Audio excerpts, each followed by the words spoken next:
mars 1939, Pie XII est couronné pape. 6 mois plus tard, éclate la Deuxième Guerre mondiale.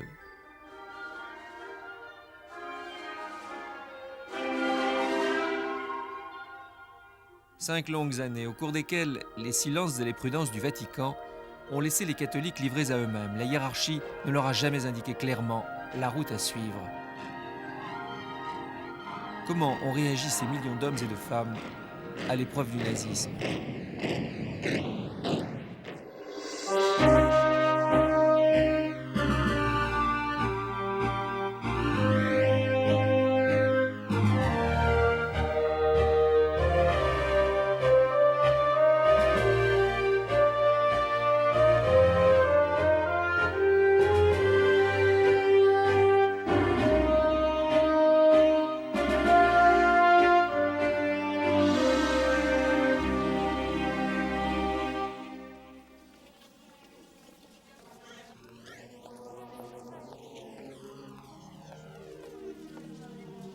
6 millions de Polonais sont morts pendant la Deuxième Guerre mondiale.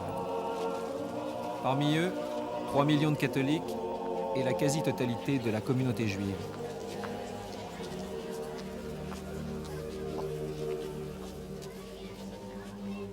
Nulle part ailleurs en Europe, dans la nuit de la Toussaint, on ne célèbre avec une telle ferveur la fête des morts.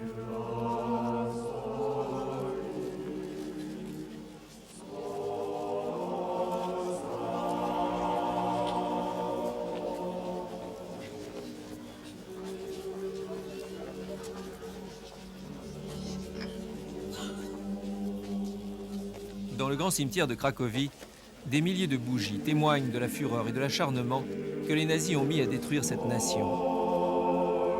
Et pourtant, on a reproché à certaines de ces victimes d'avoir été du côté des bourreaux. Pourquoi a-t-on accusé les catholiques polonais d'antisémitisme?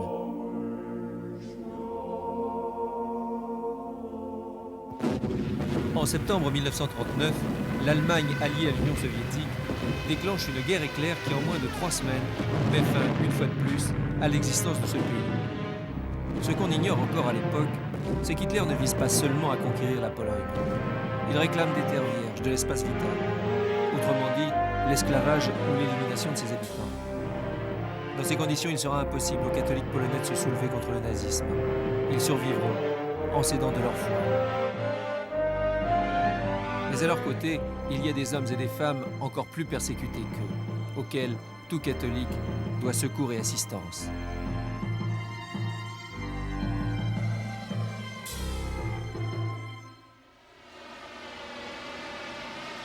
Oświęcim, le nom de cette petite ville polonaise, ne dirait rien à personne si elle ne s'appelait aussi Auschwitz en allemand.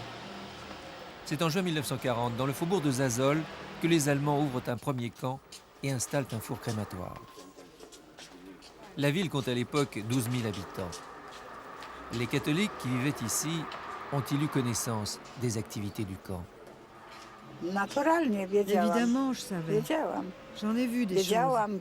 Les massacres dans la rue. On frappait les prisonniers qui allaient au travail. On les frappait très très fort. Tout jeune garçon, j'avais été obligé d'aller travailler là-bas. Il suffisait de passer un petit bout de pain à quelqu'un et on était enfermé avec lui. Ce sont des souvenirs, croyez-moi, qui vous tourmentent jusqu'à la fin de votre vie. Les catholiques étaient les témoins muets de ce qui se passait sur leur territoire. Mais ont-ils aidé les juifs autant qu'il leur est dû? La religion catholique n'avait-elle pas alimenté chez eux un certain antisémitisme? Il y avait une certaine tradition dans cet enseignement qui était anti-juive, parce que, en simplifiant, on pouvait dire que ce sont les Juifs qui ont tué Jésus.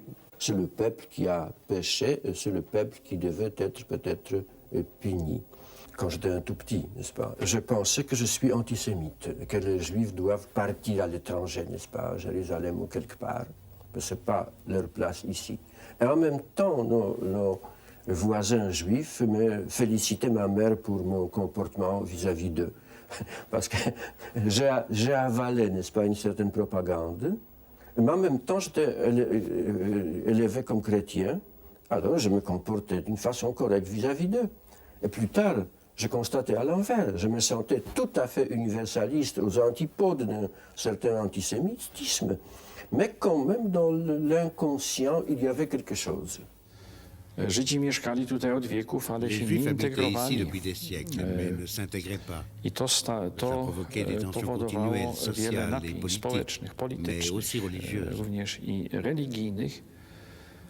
No i potem przyszła wojna, eksterminacja, która nie była dziełem Polaków, ale została dokonana na ziemiach polskich. Polacy, czy nawet wbrew swojej woli, zostali włączeni w proces współodpowiedzialności, współwiny tylko dlatego, że byli bardzo blisko tych wydarzeń, które działy się na ziemiach polskich.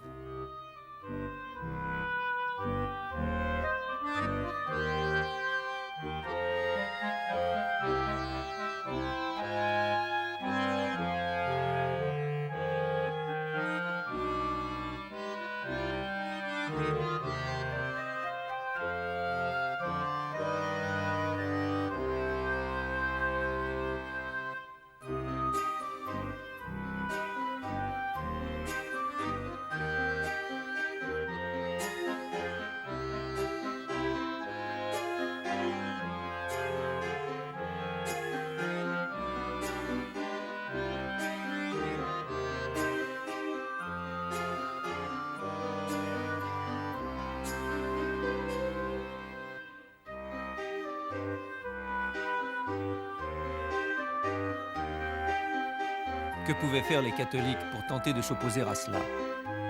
Un prêtre, le père Kolbe, va prendre la place d'un homme à Auschwitz et mourra à sa place. Mais l'ensemble de la population catholique ne s'est-elle pas montrée trop souvent indifférente? En Pologne, si on aidait un juif, même si on lui vendait un peu de nourriture, on était puni par la mort. Et pas seulement la personne, mais aussi parfois toute la famille. Alors c'était extrêmement difficile parce que chacun qui voulait aider un juif, il risquait la vie de toute la famille. Et malgré tout, ils seront plus nombreux qu'on ne l'a dit, les catholiques polonais qui tentèrent quelque chose. Dans ces conditions, fournir de faux papiers, trouver un abri à ses voisins, c'est déjà un bel exemple de courage et de charité. Ce fut celui de ce couple de catholiques, Monsieur et Madame Turowics. Il a été possible par exemple, de prendre dans une famille un enfant juif, si vous voulez, un enfant juif ou quelques enfants. Mais c'était extrêmement difficile avec des juifs simples qui ne parlaient pas bien le polonais. Il y avait des petites villes où, par exemple, le pourcentage de juifs était 70 ou 80%. Et c'était des juifs orthodoxes, chassides, parfois parlant seulement yiddish. Alors comment le 20% ou 30% pourrait le sauver ou cacher? Il était condamné à mort pratiquement sans aucune. Mais il y a toujours, vous savez, un remords qu'on aurait pu faire quelque chose, on aurait pu faire plus qu'on a fait. Mais il était vital de se protéger. Le ciel était bien noir au-dessus de la Pologne. C'est leur conscience de chrétiens qui a dicté leur conduite aux catholiques polonais. Pour les Polonais, le nazisme est l'idéologie de l'ennemi. Ils ne sont pas tentés de collaborer. Pour les catholiques allemands, c'est le régime de leur patrie. La situation est exactement inverse.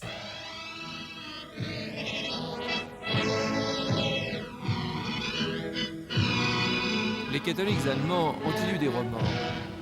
Eux dont l'État avait plongé l'Europe dans la nuit. Ont-ils fermé les yeux sur une doctrine contraire au christianisme, déchirée entre leur foi et leur patrie? Ou bien ont-ils résisté?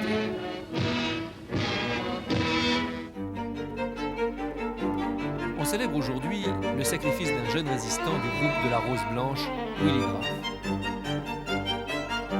Un de ceux qui ont sauvé l'honneur des catholiques allemands, mais dont il faut convenir qu'ils furent bien peu nombreux. On ne cessera jamais de s'interroger. comment les autres catholiques se sont-ils laissés entraîner et convaincre?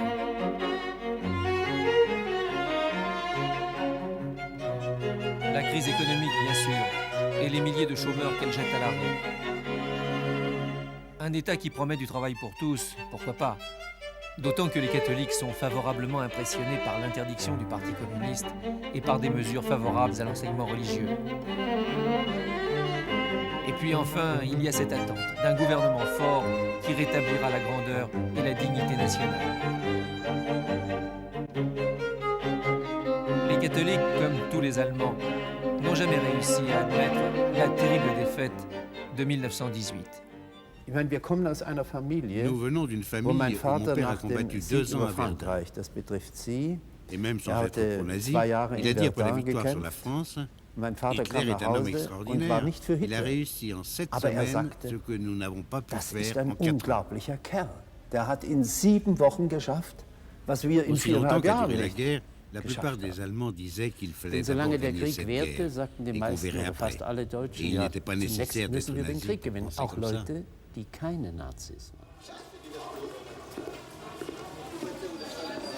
Ces lycéens allemands rendent hommage à Franz Müller que nous venons de voir en distribuant dans les rues de Saarbrück les tracts qu'il imprimait en 1941. À l'époque, Franz Müller tentait de diffuser le plus largement possible le texte du sermon de l'archevêque de Münster, Monseigneur Van Galen, qui dénonçait le meurtre des handicapés mentaux par les nazis.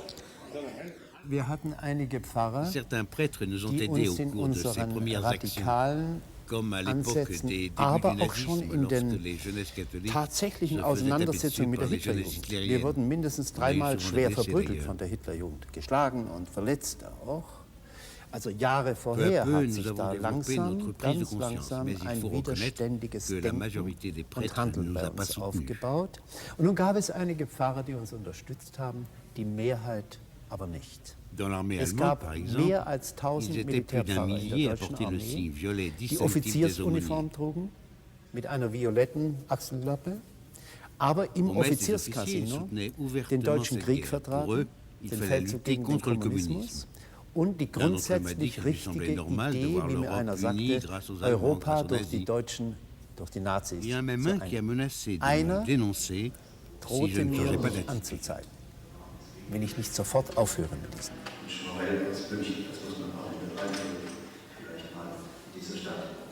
Ce jour-là, on inaugure une exposition que Franz Müller a consacrée à un groupe d'étudiants de Munich baptisé La Rose Blanche.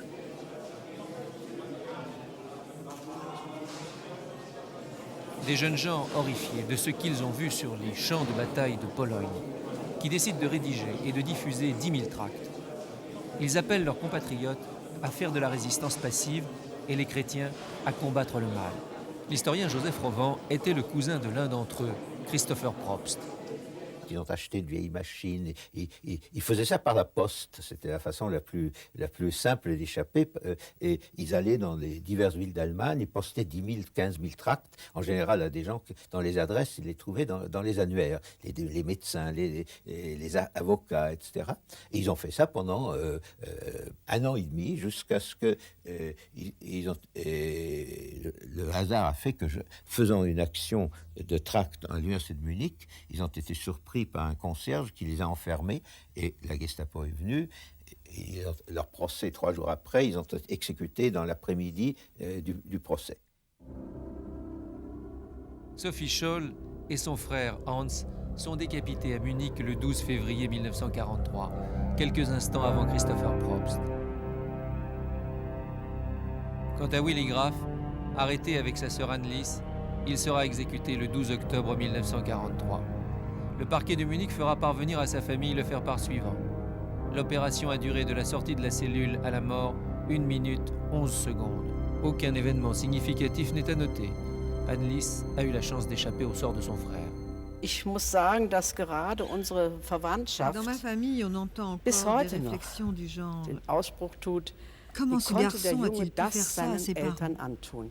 Die Tatsache, dass Ma ein famille n'a Junge toujours aus pas einem compris comment leur ein fils, folgsamer un Junge aus garçon einem obéissant, normalen, sehr issu d'une bürgerlichen famille très Elternhaus bourgeoise, so gegen a den pu à ce Strom point schwimmt und nager à damit auch Eltern contre-courant und et mettre Schwestern ses parents ses sœurs et surtout lui-même en danger de mort. Das haben sie irgendwo, ich meine, fast die Verwandten bis heute nicht Ils n'ont jamais compris la raison qui a poussé so Willy notwendig war, à dass agir de Willy la nicht sorte. anders konnte, als dies zu tun. Beaucoup de catholiques ont du mal à comprendre eux aussi. Et de tels cas de résistance sont bien peu nombreux. Si la population allemande n'a pas souhaité la guerre, elle l'a tout de même acceptée. Alors elle fait preuve de loyalisme car pour un Allemand, s'opposer au gouvernement de son pays, c'est trahir. Et pourtant, certains militaires n'ont pas craint de s'engager sur cette voie dès 1940. Des catholiques allemands, officiers sans doute, ou en tout cas dans l'armée, ont envoyé des informations risquant leur peau et donnant les dates et de l'attaque allemande. Et ces informations sont arrivées au Vatican. Le Vatican les a transmises à l'ambassade de France près le Saint-Siège. L'ambassadeur, qui était mon père, les a transmises au Quai d'Orsay, qui par conséquent a été informé à l'avance.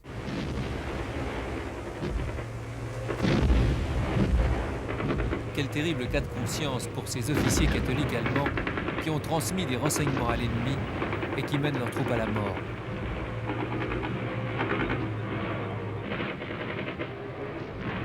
Le colonel Stauffenberg, en 1944, choisit de s'attaquer directement à Hitler en plaçant une bombe au quartier général du Führer.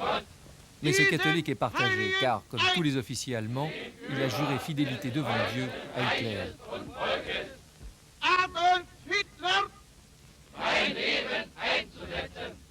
Nous avons demandé à son fils, le général von Stauffenberg, si son père avait eu le sentiment d'être un traître. Das glaube ich schon, ja. Oui, je le pense. Son père sera exécuté. Des milliers d'inculpés traînés devant les tribunaux. L'incroyable brutalité du procureur donnant à entendre l'atmosphère du régime et permet de comprendre pourquoi de telles tentatives furent si rares et si tardives.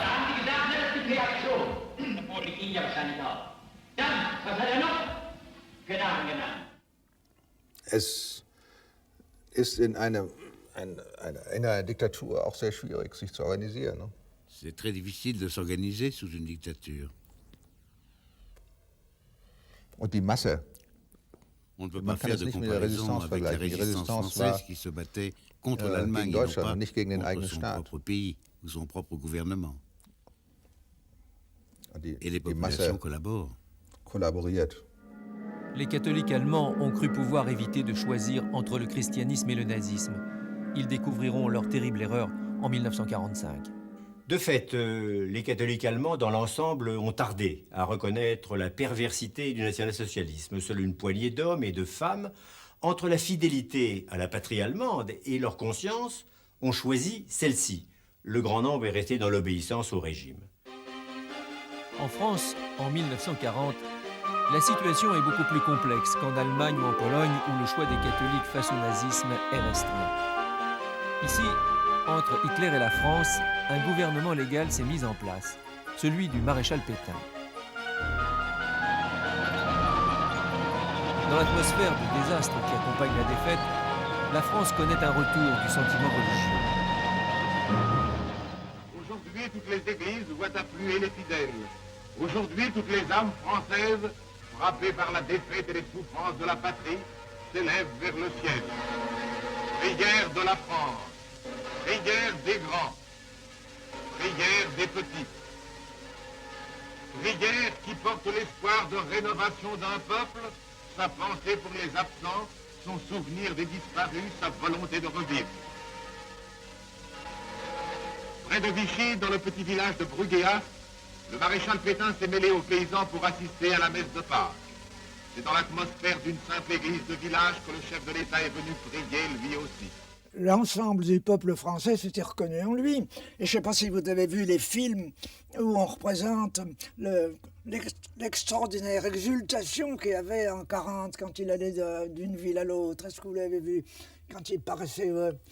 la France trouvait en lui le type qui, au dernier moment, l'avait sauvé en quelque sorte du désastre absolu où la France était. Alors il y a par conséquent l'idée que Le maréchal était un sauveur de ce vieux pays appelé la France, qui avait été battu comme jamais la France pendant des siècles avait été battue, donnait l'idée qu'il était l'homme providentiel, vous comprenez?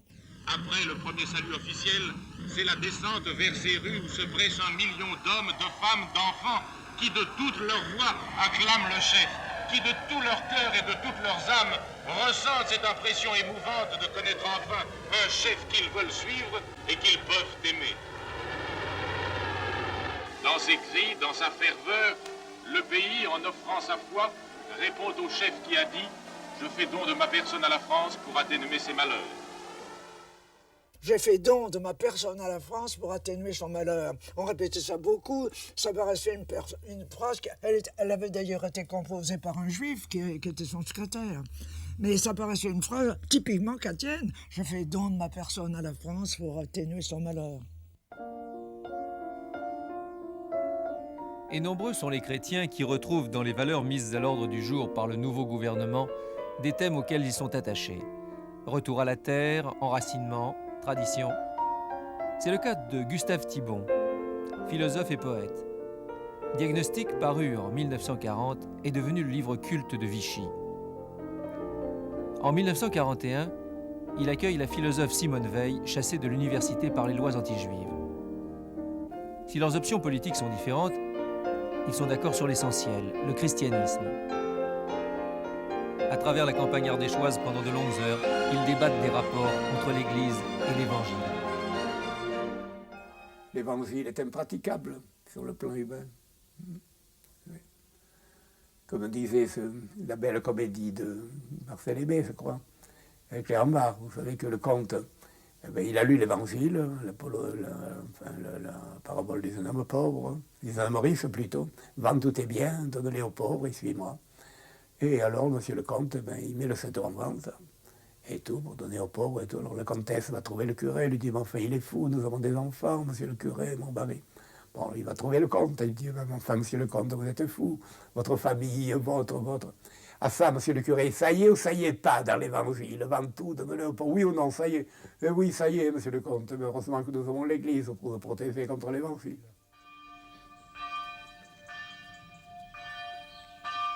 L'évangile est un absolu. C'est pour ça que le Christ a mal tourné maintenant. Et seulement, il nous ramène à la source quand même continuellement. Seulement, la source est trop pure, pour abreuver les hommes. On fait ce qu'on peut. Cette distinction subtile entre l'Église et l'Évangile est une clé qui aide à comprendre suivant quelles lignes de partage vont se séparer les catholiques français.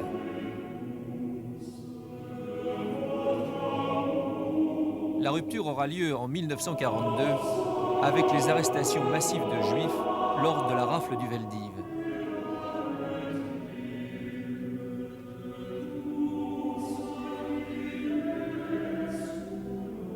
C'est un événement dont se souvient parfaitement le père jésuite Jacques Sommet. Un de ses camarades de faculté était juif.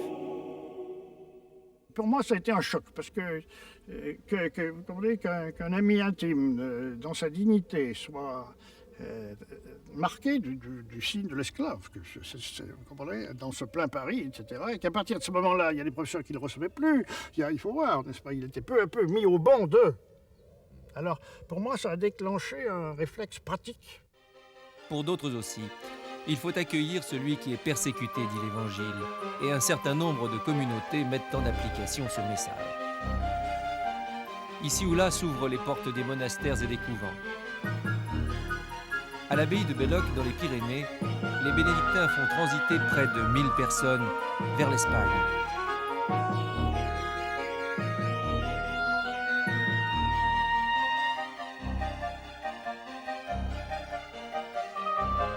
Au petit collège d'Avon, près de Fontainebleau, ce sont des enfants juifs qui sont cachés par un religieux. Un carme qui s'appelle Lucien Bunel. On le connaît mieux sous le nom de Père Jacques, le héros du film de Louis Malle, Au revoir les enfants. À Grenoble, c'est une jeune sœur qui, à Notre-Dame de Sion, accueille des dizaines d'enfants juifs. Et lorsqu'on évoque le silence de la hiérarchie catholique à cette époque de persécution, elle répond par une maxime. Ne jugez pas et vous ne serez pas jugés. Il n'y a que Dieu qui peut juger les intentions, n'est-ce pas? Et j'avoue que j'ai porté un regard assez critique sur tout ce qui s'est passé. J'étais de ces chrétiens qui se sont retrouvés seuls parce que précisément l'Église faisait le silence. Et non seulement elle faisait le silence sur le nazisme, mais surtout elle faisait beaucoup de bruit pour nous encourager à suivre la révolution, à suivre le régime de Vichy et la Révolution nationale. Le cardinal Gerlier, archevêque de Lyon, rencontrant le chef de l'État français en 1940, déclare « Pétain, c'est la France, et la France, aujourd'hui, c'est Pétain ». Mon combat a été un combat contre le nazisme, parce que le nazisme était anti-chrétien et que ma conviction chrétienne faisait que je ne pouvais pas accepter un néopaganisme tel qu'il se manifestait, tel qu'il s'était manifesté déjà en Allemagne, dans la nuit de cristal, par exemple, des choses que nous avions appris, n'est-ce pas, qu'on ne connaissait. Car les informations, même à l'époque, n'avaient jamais manqué. Les Actualités pâtées avaient diffusé en 1940 ce document pendant la drôle de guerre. Alors que l'Église catholique, fidèle aux préceptes de son fondateur, basé sur l'amour du prochain, s'adresse aux hommes de toute race et de toute classe,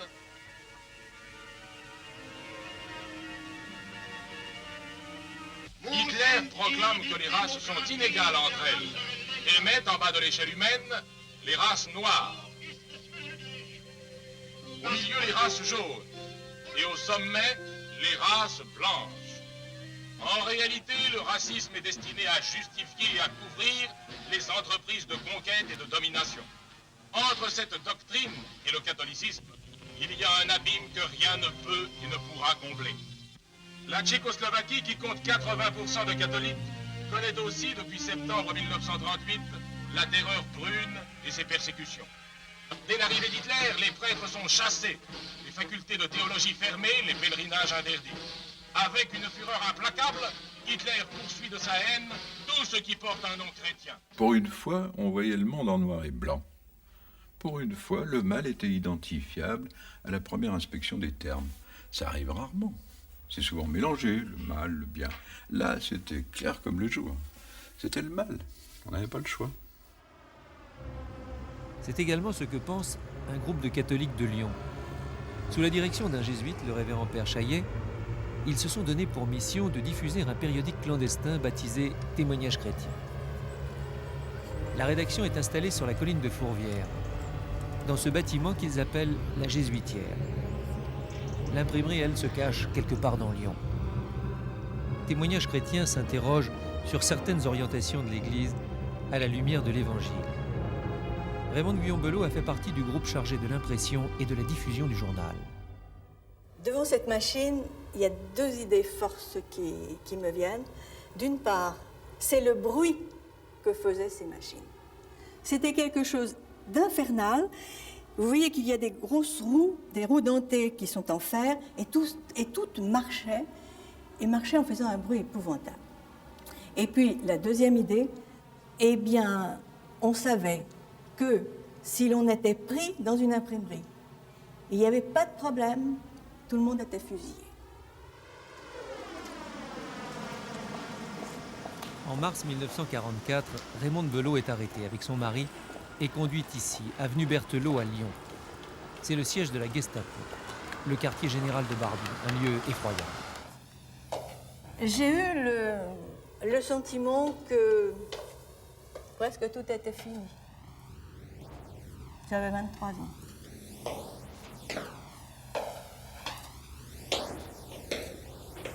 Et on était là en attendant l'interrogatoire. Mais on pouvait passer des journées entières en attendant l'interrogatoire. Ici, on était d'abord interrogé par Barbie. Et moi, quand il m'a interrogé, il avait déjà commencé à torturer mon mari depuis 3 jours. Il m'a dit, Madame, vous êtes pire que les Juifs, vous êtes pire que les communistes, vous êtes pire que les communistes, que les terroristes, parce qu'avec vos écrits, c'est vous qui armez tout le monde. À ce moment-là, j'ai compris qu'on était perdu. Raymonde Belot sera déportée en Allemagne et son mari Fernand fusillé à Lyon. L'imprimeur de témoignages chrétiens Eugène Ponce, arrêté également, est déporté au camp de Neuengamme. Avant d'entrer dans la résistance, il avait réuni ses 7 enfants. Mon père nous a dit, voilà ce qui risque d'arriver. Est-ce que vous acceptez que nous fassions ce travail qui est un témoignage de notre foi? Et nous avions accepté. Et je me suis trouvé à Lyon lorsque, par la chronique sociale, Sylvie Mingelet, nous avons appris la mort de mon père au camp de concentration. Et c'est moi-même qui ai pu annoncer à maman que le sacrifice était accompli. Et ensemble, nous avons prié. Nous avons prié, bien sûr, dans la peine, mais dans la reconnaissance à Dieu, qui permettait que de pauvres êtres humains soient capables d'être des témoins de l'esprit et des constructeurs de la paix. Nous savions donc à quoi nous nous engagions en commençant.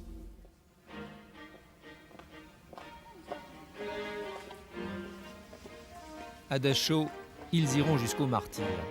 Des prêtres en particulier, qu'on a regroupés ici, au bloc 26.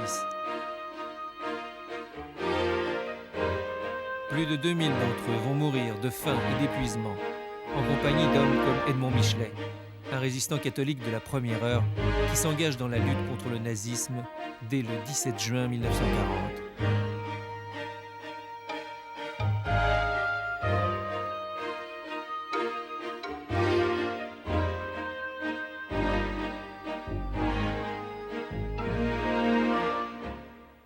Ceux qui étaient ici ont suivi l'Évangile pas à pas.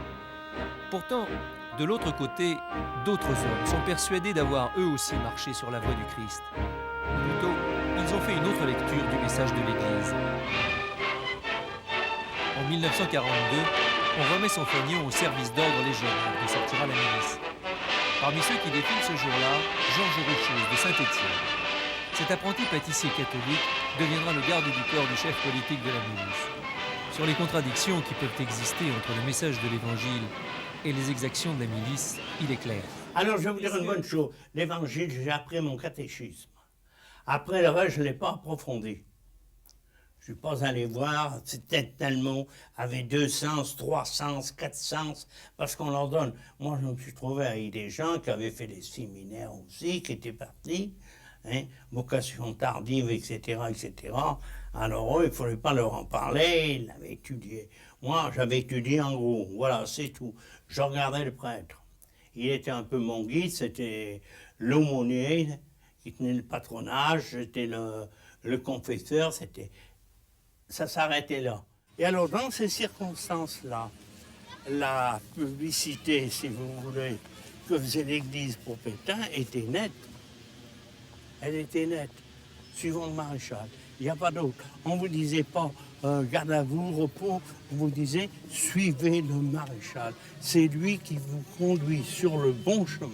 Si vous avez vu quand il est venu à Saint-Étienne, toute la place, l'hôtel de ville, des milliers de personnes, des mineurs, des milliers de mineurs, tout le monde a clapé, vive Pétain. Eh bien, quand j'ai vu toute l'église, j'allais dire en pleine chair, la France, c'est Pétain, Pétain, c'est la France. Je me suis dit, je ne peux pas se tromper. D'autant plus que le Vatican, il ne faut pas oublier, il y avait une nonce apostolique qui était à toutes les cérémonies. Et c'est ça, alors moi quand j'ai vu toute la cure, tous ces gens-là, tous les curés dans toutes les églises, on chantait des hymnes, on allait à Jeanne d'Arc, toutes les prêtres étaient là, les chorales chantaient. J'ai dit, mais c'est ça, voilà. La France retrouve justement un petit peu son fond de catholicisme. Chrétien, bonne foi, vive la France. Et alors j'ai dit, voilà. On défend bien la civilisation. La civilisation chrétienne, c'est également l'une des valeurs que prétendent défendre ceux qui s'engagent dans la LVF. Ces régiments sont formés de volontaires. Ils partent en Russie combattre le bolchevisme athée aux côtés des troupes allemandes. Ils ont un aumônier, Monseigneur Mayol de Lupé, qui leur rappelle ici le sens de leur mission et les valeurs qu'ils vont défendre. Pour que par la Légion la France redevienne digne de son histoire, de son passé, de sa gloire, la France de Saint-Louis, de Sainte-Jeanne, de Dudéclin, d'Assas, d'Henri IV, de Louis XIV. Jean Vandelf avait 22 ans. Il est de ceux qui ont entendu cet appel. Pour les jeunes catholiques, il faut admettre que ce fut non seulement un problème moral, mais presque une obligation de s'engager contre le bolchevisme. Et on me dira, mais pourquoi? Parce qu'il faudrait essayer, et je pense que notre entretien servira à quelque chose, essayer de nous replacer dans le contexte de l'époque. Nous avons été bourrés d'encycliques papales et de lettres pastorales pendant des années, et non pas quelques années avant la guerre, mais depuis 1848, j'ai heureusement pu recueillir tous ces textes d'une virulence extrême contre le bolchevisme. Écoutez le ton de ces encycliques. Le communisme, le socialisme, le nihilisme, monstres effroyables, qui sont la honte de la société et qui menacent d'être sa mort. Un pape écrivait cela le 29 juin 1881 dans une encyclique. Une encyclique est une ordonnance, n'oubliez pas. Une encyclique n'est pas seulement une encyclique qui déclare quelque chose, le clergé doit y obéir. Je ne vais pas toutes les lire, ce sera trop long, mais ce sont toutes du même ton. On parle de l'atrocité du bolchevisme, on parle de son esprit délétère, de la nécessité de le combattre. Le 8 août 1941, 2 mois après l'invasion de l'Union soviétique par les Allemands, Jean Vandelf est l'un des premiers volontaires à partir vers l'Est. La Légion, on peut dire ce que l'on veut, était composée, même parmi les plus âgés, de catholiques, pratiquants.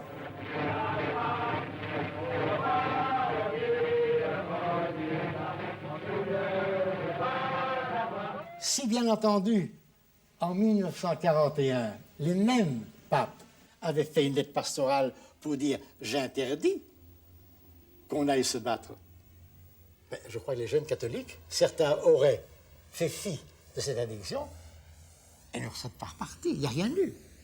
Il n'y a jamais eu un mot de l'Église catholique durant la guerre pour arrêter le carnage. Le carnage, si je puis dire, donc, sont centaines de milliers de jeunes catholiques qui sont partis se battre contre le bolchevisme.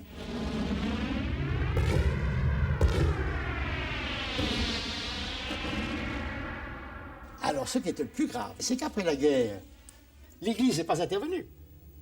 Il n'y a pas un prêtre, pas un évêque, pas un cardinal, pas un pape qui, le 8 mai 1945, lors de la capitulation allemande, quelques jours après, puis dit, écoutez, attention, la guerre est finie, essayons de nous entendre, mais que tout de même, ces jeunes catholiques qui sont partis sous notre pression, c'est une pression, les textes que je vous ai lus, c'est pas autre chose. Quand on dit il faut combattre, non, rien n'a été fait.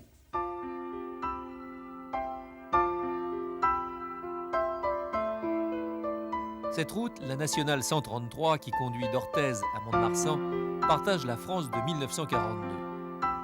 À gauche, la zone occupée par les Allemands. À droite, la zone libre, la France sous gouvernement de Vichy. Mais cette route partage aussi les consciences.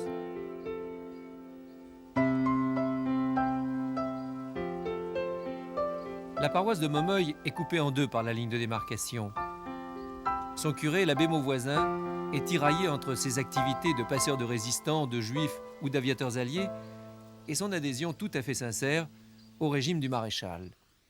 Je me souviens de ma maman, moi, qui vivait avec moi au presbytère, qui n'a jamais voulu qu'on enlève le cadre de Pétain du corridor. Même, on a quitté la paroisse de Momeuil en 1947 et le cadre est resté jusqu'en 1947, jusqu'au déménagement. Elle avait une vénération pour celui qu'elle ne cherchait pas à cataloguer sur le plan politique et tout ça. C'était Pétain qui avait fait le don de sa vie à la France. Et vous pensiez comme elle? Un temps, oui. Vous savez, je suis aussi couillon que mes évêques et moi. Et il a fallu faire une transition pour passer de l'esprit de collaboration, méthode Laval, à l'esprit de réconciliation, méthode de Gaulle. Il faut du temps. Et la hiérarchie n'en a pas pris assez à son goût. L'abbé Mauvoisin est de ceux pour qui la voix de l'Église doit se faire entendre clairement, en chair.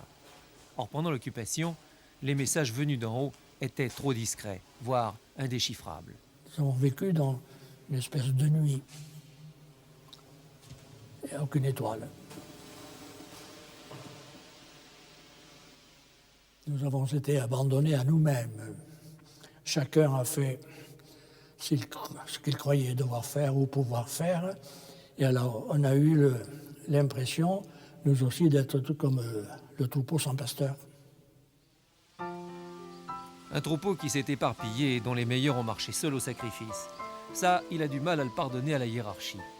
En particulier lorsqu'il pense à son ami, le chanoine Borde.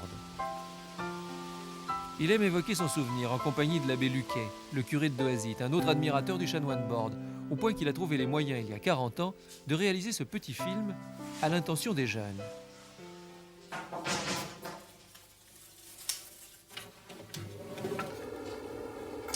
Voilà. C'est le chanoine Borde, vicaire général de Monseigneur Mathieu, évêque d'Aire et de Dax. Le chanoine Borde est vicaire général. C'est donc un notable dans la hiérarchie catholique. Tout le destine à devenir évêque. Héros de la guerre 14-18, responsable de l'action catholique et en particulier de la jeunesse agricole chrétienne, le chanoine Borde connaît lui aussi sous l'occupation des états d'âme. Peut-il s'engager aux côtés de la résistance et jusqu'où? Il sent qu'il ne doit rien attendre des autorités religieuses et qu'il ne peut agir qu'en dehors d'elles. Il adhère donc au réseau de résistance Alliance en 1943.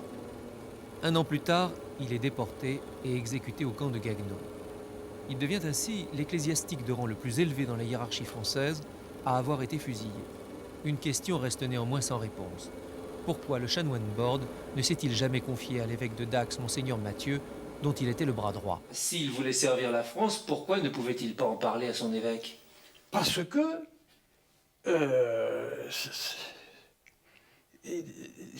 ne sais pas. Mais enfin, je pense qu'il ne fallait pas qu'il y ait quelque rapport avec l'évêque à ce sujet, quel qu'il soit. Il ne fallait pas compromettre les évêques, soyons clairs. Oui, il ne fallait pas compromettre les évêques. Et malgré tout, avant d'être fusillé, le chanoine Borde avait écrit dans son journal de captivité cette phrase qui est aujourd'hui gravée sur son tombeau. « Je meurs pour ma patrie, pour mon diocèse, pour mon évêque. » Mourir pour mon évêque, l'abbé Borde était un saint. Ainsi, dans la France de 1943, au moment capital où le service du travail obligatoire en Allemagne jette dans le maquis des milliers de jeunes catholiques, le message de l'Église reste plus que jamais énigmatique. Il y a ceux qui sont sûrs de l'avoir entendu, ceux qui ont tendu l'oreille en vain, et ceux qui tentent d'y comprendre quelque chose. C'est le cas de la JEC, la jeunesse étudiante chrétienne, qui s'interroge depuis déjà 3 ans. À ce moment-là, on a commencé à réfléchir, à se dire que tout n'était pas aussi simple. Autrement dit, la JEC nous avait appris à discuter, à parloter, et ce parlotage, en quelque sorte, a débouché sur une remise en cause de l'ordre. Et que je sois bien clair, l'ordre, ce n'était pas tellement la lutte contre les Allemands, c'était l'ordre établi par Vichy. Et notre répulsion était au moins aussi grande, je parle pour nous en général, ça pouvait varier de l'un à l'autre. Notre répulsion était aussi grande, peut-être même plus, à l'égard de ce qu'incarnait Vichy, par son côté bibliothèque rose et ordre moral, que ce qu'incarnaient les Allemands, qui avaient une force qu'on respectait, en quelque sorte. Et ce qui fait que j'ai vu certains de mes camarades, de mon âge, s'engager dans la milice, au nom des mêmes principes, si j'ose dire, de pureté, de sauvegarde, etc., qui nous a amenés plutôt de l'autre côté de la résistance. Comment peut-on expliquer ça, si on peut tenter une explication? Parce que la ligne était floue. Des enfants de 16-17 ans qui étaient en admiration devant leur père, je pense au fils du général Bridoux, ils sont retrouvés comme volontaires pour le front de l'Est. D'autres qui étaient fils de notables à Clermont-Ferrand se sont engagés dans la milice et ont été exécutés au moment de la libération. Mais la ligne était floue et si j'ose dire, c'est le côté discutailleur, pinocheur et constamment à l'écoute des flux de pensée de l'époque qui nous a amené plutôt à basculer du côté de la résistance. Mais je reconnais que la ligne était floue. C'est une ligne tout aussi floue qui partage l'itinéraire de ces deux anciens séminaristes. Personne, hein, bon, d'accord, il faut savoir qui on est. Ils avaient 20 ans en 1942. Ils étudiaient la théologie ici, au séminaire Saint-Sulpice, et ils se sont engagés dans des voies diamétralement opposées. On rentre dans le domaine de la conscience, c'est autre chose. Ah, et là, les salles de... les bibliothèques et tout ça. Et là, c'est là que nous avons entendu le discours de Pierre Laval, tu te rappelles? Là, dans le fond, là, avec Je Weber. souhaite la victoire de l'Allemagne. Avec Weber. On était sortis avec Weber. L'un est parti en Allemagne accompagner les travailleurs du STO. L'autre a franchi les Pyrénées pour rejoindre la France libre en Angleterre. Là, on monte là. Oui, voilà, c'est là. Alors là, c'était ici qu'étaient cantonnés les Allemands de passage. Ils avaient leur cuisine ici. Ils avaient la même foi, ils faisaient suivaient les mêmes cours. Ils supportaient aussi mal l'un que l'autre la présence des Allemands qui occupaient leur séminaire. La musique de la Wehrmacht. Lorsqu'on leur demande ce qui les a séparés, ils nous expliquent ce qu'ils avaient en commun. Le fait que les Allemands aient été présents ici et que les exercices militaires se faisaient très proches de nos cours de théologie et rendaient insupportable le climat et l'atmosphère, n'était jamais abordé par le corps enseignant. Des cours de théologie au demeurant corrects, mais totalement déconnectés du monde extérieur.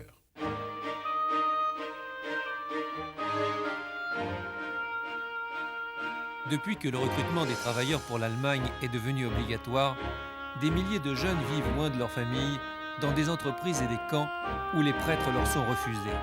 C'est à cette absence que doit, selon Pierre Fath, répondre l'Église en étant présente au monde. Je voulais, moi, dans ma conception des choses, cette présence de l'Église au monde. Et voilà pourquoi, dans une direction différente, mais la même optique, si vous voulez, de vocation, j'ai signé un contrat de volontaire parce que je n'avais pas d'autre moyen de pouvoir partir en Allemagne assurer cette aumônerie. Alors là où je te suis parfaitement, c'est comme tu dis, c'est une question de présence d'Église au monde. Ça c'est vrai. Ce qui nous remuait profondément, c'est cette espèce d'absence de l'Église de France dans les bouleversements des consciences et du monde d'alors. Ça, on ne pouvait pas admettre ça, ça c'est vrai. Alors on pouvait, moi j'admets très bien qu'on ait pu s'engager en Allemagne, faire un certain nombre de choses comme ça, pour être présent à ceux qui y étaient. Et de même, nous qui sommes partis, c'était notre mentalité, il fallait qu'il y ait une présence d'église, une présence apostolique en France libre. Il ne faut pas croire qu'elle existait. L'Angleterre ou l'Allemagne, un choix difficile, mais de toute façon, un choix courageux. Pierre Fath et Maurice Cordier mettent en lumière une donnée fondamentale. Il ne suffit pas de choisir un camp. Il faut aussi du caractère, de l'énergie et de la volonté pour mener à bien sa mission.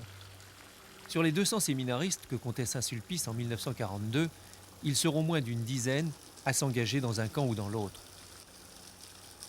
Une proportion d'ailleurs voisine de celle du reste des Français. Car la majorité attend silencieusement des jours meilleurs, même si elle n'en pense pas moins. Yvonne Lévesque habitait Saint-Étienne. Elle avait 8 ans à l'époque.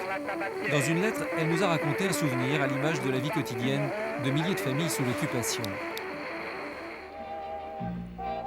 À l'école, où figurait le portrait du maréchal Pétain sous la croix, on nous avait demandé d'écrire une lettre au maréchal pour le féliciter.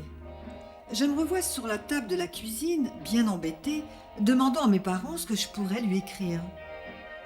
Mon père s'est assis à côté de moi, il a levé les yeux au ciel et s'est écrié avec colère « Tu n'as qu'à écrire « Monsieur le maréchal, vous avez dit « Je hais le mensonge qui nous a fait tant de mal. Alors pourquoi ne peut-on plus lire que des journaux qui disent des mensonges ?»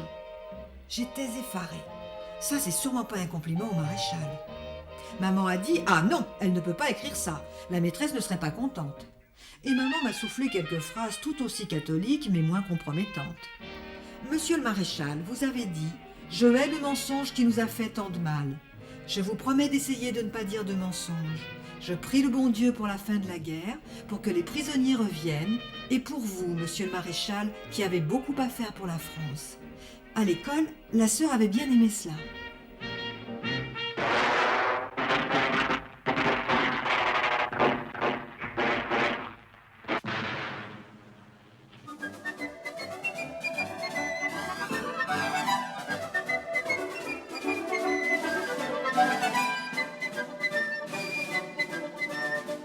La libération, c'est l'heure des comptes. Certains ont sauvé l'honneur, beaucoup ont sauvé la face. La présence de certains catholiques dans la résistance va venir à point occulter la trop longue fidélité de l'épiscopat au gouvernement du maréchal Pétain.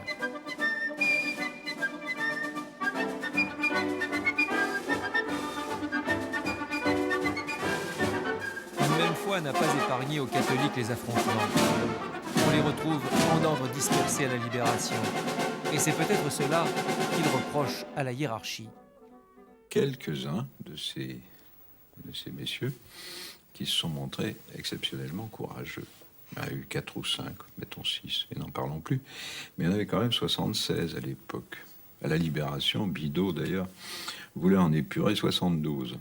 On lui a dit, mais tout de même, 72 évêques sur 76, c'est beaucoup. Et puis d'ailleurs, ils ont changé. En 40, ils étaient pour Pétain. Maintenant, ils ont quand même beaucoup évolué. Et Bidault a eu cette répartie, disant si le Saint-Esprit ne sert à les éclairer que 4 ans après tout le monde, c'est vraiment pas la peine. Je crois qu'il faut bien se rendre compte que l'Église catholique et les églises n'étant pas des organismes politiques, sont mus par une logique qui n'est pas celle des hommes politiques. J'ai connu, si vous voulez, une abbaye bénédictine à Notre-Dame de Belloc, au Pays Basque, dont le père abbé et le père prieur ont été déportés à Dachau tous les deux, précisément. Or, quel était le statut de cette abbaye? En 1936, c'était la guerre d'Espagne. Ils ont accueilli tous les réfugiés basques et républicains qui transitaient par la frontière. Ensuite, pendant la guerre, ils ont été un lieu de transit de Français vers l'Espagne. Et puis après la Libération, on les a accusés de faire partie du complot des couvents qui hébergeaient des collaborateurs.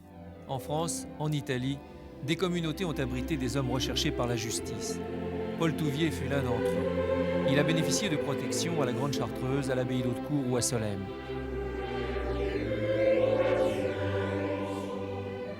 Chez les bénédictins, tout homme qui souffre, c'est le Christ qui frappe à votre porte.